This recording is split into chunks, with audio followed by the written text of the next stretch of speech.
இப்படிலாம் அரசாணை இருக்கு, இப்படிலாம் நம்ம நாட்டில் சட்டங்கள் இருக்கு. டிஎன்பிசி செக்ரட்டரா ஒரு பீகார உத்தரப்பிரதேசக்காரன் வந்துட்டாலும் முடிஞ்சு போச்சு, உள்ளுக்குள்ள வேலையை பார்த்துறான். பாவம் நம்ம மந்திரி எல்லாம் ரொம்ப அறிவாளி, ஒன்னும் கேட்கறது இல்ல. நம்ம சட்டமன்றம் எந்த ஆட்சி நான் குறை சொல்லல, நம்ம சட்டமன்றத்தில் 30 பில்லு ஒரே நாள்ல பாஸ் ஆகுது. எப்படி பாஸ் ஆகுது உங்களுக்கு சொல்றேன்.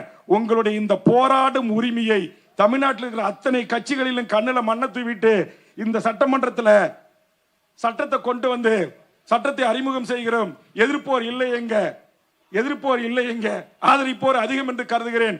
சட்டம் பாஸ் செய்யப்பட்டது என்று பாஸ் ஆகப்பட்ட சட்டத்தை என் இருக்கையில் இருந்து எகிரி குதிச்சு முதலமைச்சர் இடத்தில் போய் அதே பேரவையில் நேரலையில் சண்டையிட்டு மறுநாள் நம்ம கேபி திருமா காங்கிரஸ் எல்லா தலைவர்களும் கோட்டைக்கு போய் இந்த கூட்டணி கட்சிகள் முதலமைச்சரிடம் மன்றாடி அந்த சட்டம், அது 8 மணி நேரம் 12 மணி நேரம் நிறைய பேர் தவறா புரிஞ்சுட்டு இருக்காங்க. அப்படி இல்லை அந்த சட்டம். நீங்க அரசு ஊழியராக இருக்கலாம், ஆசிரியராக இருக்கலாம், எவரா வேணுமாலும் இருக்கலாம்.